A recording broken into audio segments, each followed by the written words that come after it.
संघ का बहुत मजबूत यूनिट है। तो मैं सोचता था कि रियली, लेकिन जब आज सवेरे मैं यहां आया तो मुझे वो दिन याद आया कि रियली बहुत मजबूत यूनिट है। बड़ा सिस्टमेटिक ढंग से, बहुत डिसिप्लिन तरीका से यहाँ कीर्तन संपन्न होते हैं। और खास करके जितनी भागीदारी दादा लोगों का है उतनी ही भागीदारी दीदी लोगों का भी है। ये बहुत कम जगह देखने को मिलता है। हमारे लिए सब्जेक्ट है जो हमारे मनोज दादा बोले कि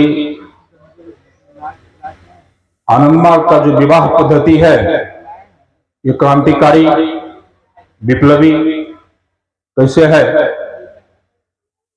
और इसमें आर्यमैन मैरिज का जो बैनर लगा हुआ है थाउट का, यह क्या योगदान दे रहा है। तो मैं सर्वप्रथम आप सब लोगों को विवाह के बारे में, जो हमारे यहाँ हमारी संस्कृति में विवाह चली आ रही है 7,500 वर्ष से, विवाह शब्द का जो अर्थ है विशेष प्रकार से वहन करना। स्त्री और पुरुष हमारे प्रथम सदगुरु तारक ब्रह्म सदाशिव जो सिखाए भारतीय संस्कृति को, जो परम पुरुष का जो सृष्टि है उस सृष्टि को जो आगे बढ़ाना है, तो एक विवाह करके हम लोग परिवार का निर्माण करें और उसके बाद समाज का निर्माण होगा और उसके बाद फिर देश महाविश्व का परिकल्पना होगा। सब्जेक्ट बड़ा ही ध्यान देने की चीज है। इसी चीज को बनाने के लिए तारक ब्रह्म तीसरा बार इस पृथ्वी पर धराधाम पर 1921 में अंग देश के मुंगेर जिला में जमालपुर में उनका पदार्पण हुआ। एक मानव समाज निर्माण, जिसको हम दूसरे शब्दों में कह देते हैं सद्विप समाज। बड़ा अच्छा लगता है। सद्विप समाज का निर्माण होगा, एक मानव समाज का निर्माण होगा। आज से 40 साल पहले हमारे कितने गुरु भाइयों ने सरकारी नौकरी भी छोड़ दी थी कि अब तो समाज का निर्माण होगा, क्या जरूरत पड़ेगा। लेकिन अब वो थोड़ा सा दूर लगता है।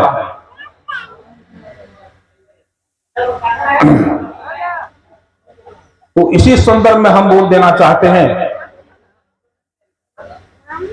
कि जब सदाशिव आए, उन्होंने अपनी शादी पहले की, तदुपरांत अपने सारे शिष्यों को बोले कि तुम लोग भी अब इसी तरीका से शादी विवाह करो ताकि परिवार का निर्माण होगा, और उस जो बच्चे आएंगे उस बच्चे का पालन पोषण की जिम्मेदारी तुम दोनों को होगा। मतलब स्त्री और पुरुष, माता और पिता दोनों को बराबर बराबर होगा।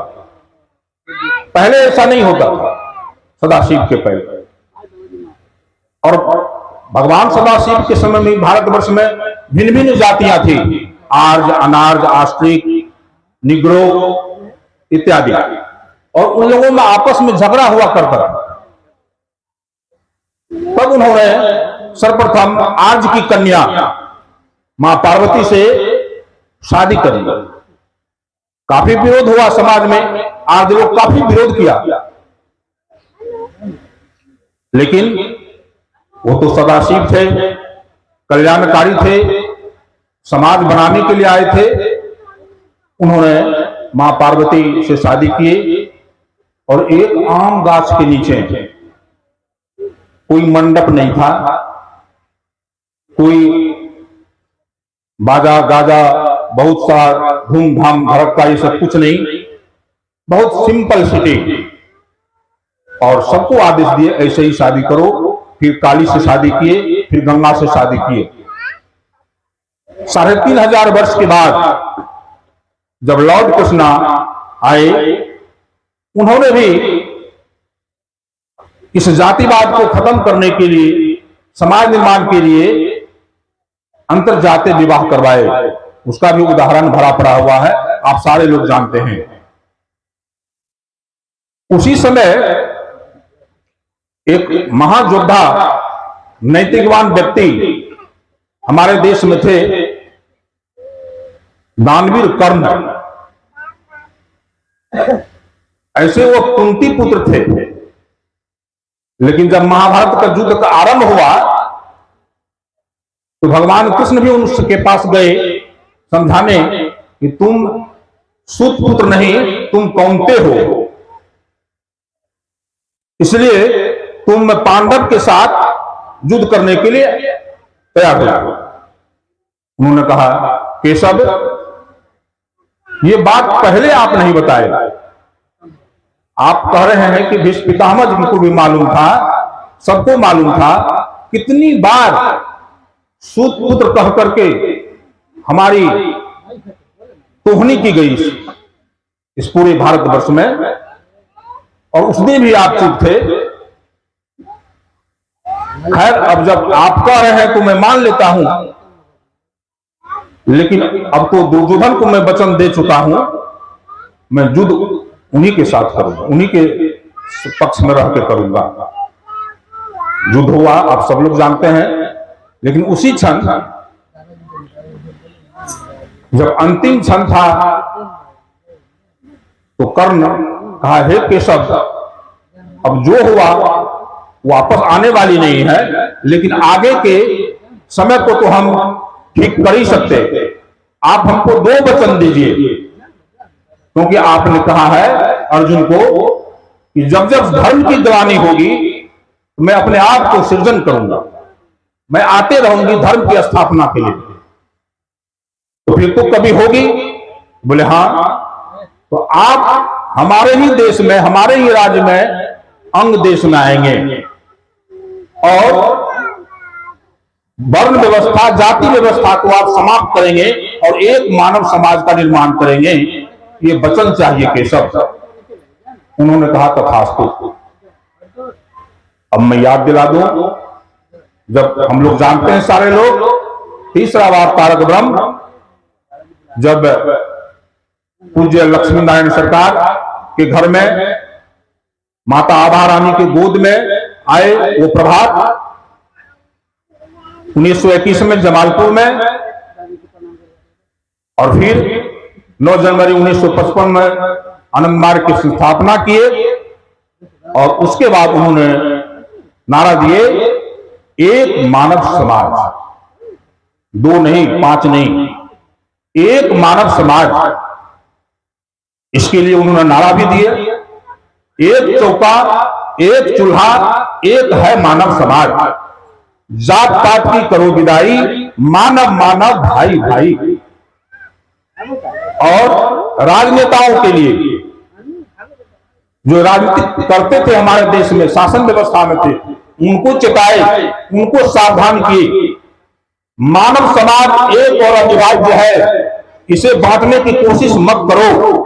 श्री प्रभात रंजन सरकार का ये सावधान किए कि ऐ राजनीतिज्ञों, मानव समाज एक है और अविभाज्य है, इसे तुम बांटने की कोशिश मत करो। अब सोई हुई मानवता जग चुकी है, वही मानव हम लोग यहां इकट्ठे हैं।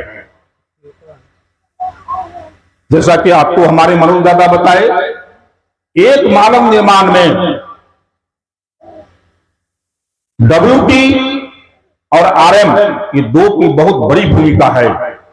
यही 2 उस बिल्डिंग का पिलर है, मजबूत पिलर, और इस दोनों पिलर को हमें मजबूत करना पड़ेगा।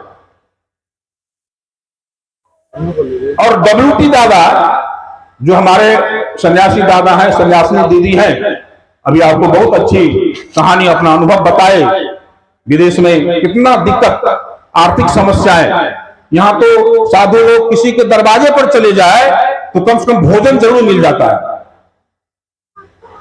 वहां ये सब चीज नहीं। कितनी समस्याएं आती हैं, लेकिन 6 पुरुष अभी बाबा बताए, बाबा वहां जरूर साथ देते हैं, नहीं तो वहां वर्करों की जिंदगी चलना मुश्किल हो जाएगा जब तक बाबा की छत्र छाया ना रहे तो। लेकिन ये भारतवर्ष है। लेकिन ये आरएम करने वाले जो हैं, जो आरएम हो रहा है, इसका रोल नगण्य होते जा रहा है। आरएम कर तो लेते हैं, लेकिन एक मानव समाज के निर्माण में उसकी भूमिका जो होनी चाहिए वो हो नहीं पाई। जबकि आनंद मार्ग का विवाह पद्धति क्रांतिकारी है, विप्लवी। अब इसको देखिएगा, प्रभुपाद अन्न सूत्रम का 5वां अध्याय का सूत्र है, तीव्र शक्ति संपादन गतिवर्धनम विप्लव। उसके पहले शक्ति संपादन गतिवर्धनम क्रांति। लेकिन विप्लव, इसको विप्लवी विवाह कहा गया है। आप देखेंगे पीछे बैनर पर लिखा हुआ। सदाशिव के समय में जो शादियां हुई थी बिना तिलक दहेज, कोई बाह्य आडंबर, बहुत दिन तक चला बिना बाह्य आडंबर का, सिंपल सिटी, वो शादी बाद में बहुत खर्चीली, तिलक दहेज में परिवर्तित हो गया। जमीन का टुकड़ा किला का किला, बिघा का बिघा तिलक में दिए जाने लगा। ये सारी जब कुरीतियां आई और लोगों ने नारा दिया, समाज बेटी और रोटी जात में जाएगी, बेटी और रोटी सिर्फ जात में जाएगी, जिसको आनंद मार्ग ने विप्लवी ढंग से तोड़ा। यहां आनंद मूर्ति जी ने, आनंद मार्ग प्रचारक संघ ने कहा कि नहीं, जितने भी हमारे आनंद मार्ग के बच्चे बच्चियां हैं वह इंटरकास्ट मैरिज ही करेंगे और उसी को मेरे मार्गोदेव आनंद मूर्ति जी आशीर्वाद देंगे, दूसरे शादी वाले को नहीं। और बाबा बताए कि जिस विवाह में तिलक दहेज का आदान प्रदान हुआ है किसी भी पक्ष से, वहां तुम लोग जाओगे भी तो भोजन नहीं करोगे, पानी नहीं पियोगे। ये कितना कड़ा संदेश है, इसको मेंटेन रखना है अभी भी। ठीक है, हमारी बहन की बेटी की शादी है, वो आनंद मार्गी नहीं है, वो जात में शादी कर रहे हैं, हम उनके रिलेटिव होने के नाते जाएंगे, लेकिन याद रखना होगा गुरु की बात, भोजन नहीं करेगा। पता चलेगा उनको कि हमारे जो ये रिलेटिव आए हैं श्री नारायण जी, आए तो जरूर, लेकिन भोजन इसलिए नहीं किया कि हमने तिलक दिया है या तिलक लिया है। उसके मानस पटल पर एक छाप छूटेगी, साइकोलॉजिकल, मानसिक रूप से। इसलिए हम सारे आनंद मार्गियों का दायित्व है, क्योंकि हम लोगों के रिलेटिव तो है ही और सारे लोग मार्गी नहीं है। वहां जाएंगे तो गुरु के इस आदेश को पालन करें अक्षरशः, क्योंकि गुरु के विरोध में तो जाना ही नहीं। भक्त वही है जो गुरु के अनुसार चले, गुरु को सदा सर्वदा खुश रखे, भक्त वही कहलाएगा। गुरु की कृपा उन्हीं के ऊपर। तो इसीलिए विप्लवी विवाह जो है आनंद मार्ग का, बिल्कुल तिलक दहेज नहीं, जाति व्यवस्थाएं खत्म करना है। और एक बहुत बड़ी बात है, कन्यादान यहां नहीं है। ये विप्लवी विवाह का लक्षण है, कन्यादान। किसी भी तरह की मूर्ति पूजा, आपको एक उदाहरण हम दे देते हैं। बाबा एक बार बोले, जब जर्मनी का दीवार टूटा, उसका रिपोर्टिंग आया, तो बाबा बोले कि तुम यही ना कहना चाहते हो कि बाबा आप बोल दे कि जर्मनी का दीवार टूट जाएगा, तो वो टूट गया और पेपर में निकला है। जी बाबा देखो, मैं जो जो हो रहा हूं वह सब हो के रहेगा। तो क्या आप लोगों को ये नहीं लगता है एक मानव समाज बन के रहेगा? बोले हाँ या ना? कुछ ही लोगों का हाथ उठ रहा है अभी भी। क्योंकि बाबा की बातों पर लोगों के पास एक्साइटमेंट रहना चाहिए, जोश रहना चाहिए। तो इसीलिए ये एक मानव समाज का निर्माण होकर रहेगा, क्योंकि इसलिए इसको हम लोग एकदम जो है तीव्र गति से इस पर ईंट बट लगाने की जरूरत नहीं है, थोड़ा समझौता करने की जरूरत नहीं है। जो नहीं करना है वो नहीं करना, तिलक दहेज आदान प्रदान नहीं होगा, कास्ट में शादी नहीं होगी तो नहीं होगी। आनंद मूर्ति जी के शिष्य हैं, क्लियर। और ये इसी तरह से ये विप्लवी, कोई अंधविश्वास नहीं, कोई दान दहेज नहीं, कन्यादान नहीं। आप देखिए आनंद मार्ग के बाहर इसी छत्तीसगढ़ में एक आईएएस लड़की की शादी हो रही थी, वो आनंद मार्गी नहीं, वो आनंद मार्गी नहीं है। परंतु जब उसके पिताजी कमिश्नर थे, वो कन्यादान के लिए पगड़ी बांधे और कन्यादान कर रहे थे, वो आईएएस बेटी ने कहा कन्या रुक जाइए पिताजी, कन्यादान नहीं होगा, कन्यादान करने से महिलाओं का शोषण होता है। हम क्या वस्तु हैं? हम आपके घर का सोना चांदी हैं जो आप हमको दान कर रहे हैं। दान का मतलब है जो दान करके फिर वापस नहीं आएगा, कभी नहीं आएगा। तो मैं आपके यहां कभी नहीं आएंगे, आपके दिल का हम जिगर का टुकड़ा है। पढ़े लिखे थे कमिश्नर साहब, बोले बात तो सही बोल रही, और कन्यादान नहीं हुआ। तो जो हम कहे हैं वो सच होगा, ये बाबा का शब्द है, याद रखेंगे आप लोग। आनंद मार्ग के बाहर भी कन्यादान बंद होने लगा, और हम आनंद मार्ग में होकर के अपनी बेटी का कन्यादान करें तो गुरु के नजरों में हम महापाप होगा, नहीं होगा। बोलिए आप लोग। मैं इसलिए साबित कर देना चाहता हूं जो समाज में हो रहा है, क्योंकि हम फील्ड में घूमते हैं। मेरे भाइयों बहनों, ये विप्लवी विवाह कोई हवस नहीं।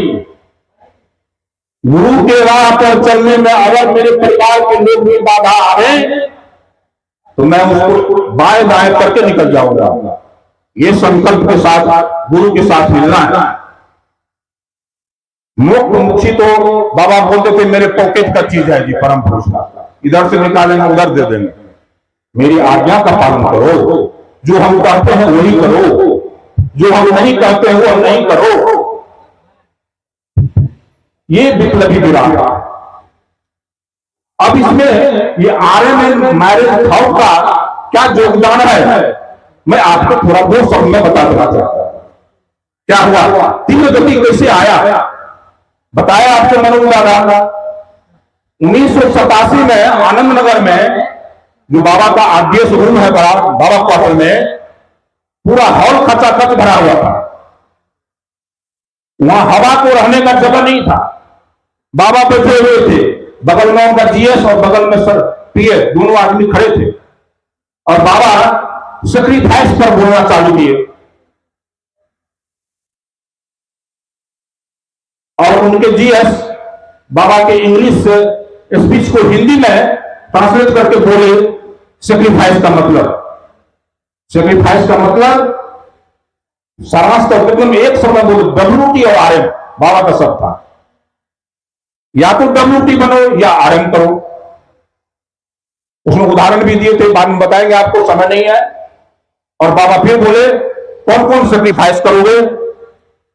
तो सबसे पहला व्यक्ति आपके सामने में जो खड़ा है, यही बाबा के सामने खड़े हुए, मैं खड़ा हुआ पहला। फिर एक एक करके 7 स्टूडेंट, 7 विद्यार्थी। उस वक्त ये बिहार में था, झारखंड भी, बिहार से 4 लड़का, एक कर्नाटक से, एक उड़ीसा से, एक पश्चिम बंगाल से, और दाएं साइड में हम थे। हमको बाबा बोले व्हाट योर नेम? मैंने बताया कि शिव नारायण। कम फ्रॉम बोले भागलपुर। तो तुम तो RM ही ना करोगे? हम बोले जी बाबा, तो RM कराओगे भी, कि बाबा को सब। और उसके बाद जीएस दादा को बोले सबसे पूछो, तो WT को RM बोलते गया। उसी के बाद मैं 1990 से मेरी शादी हुई और मैं आरएम कराता हूं, और अभी तक 200 से ऊपर, लगभग 2.25 से आरएम करवाए। उसी बीच पिछले 2021 में एक व्हाट्सएप ग्रुप बना, जो आप ही के मेदिनीनगर के लाल मनोज प्रतिष्ठ जी बनाए हुए थे, और हमको किसी ने कहा, हमको भेजा, और उसमें हमको डाल दिए। इस प्रकार से वो आरएम मैरिज थाउट काम करना, उसमें टीम बन गई।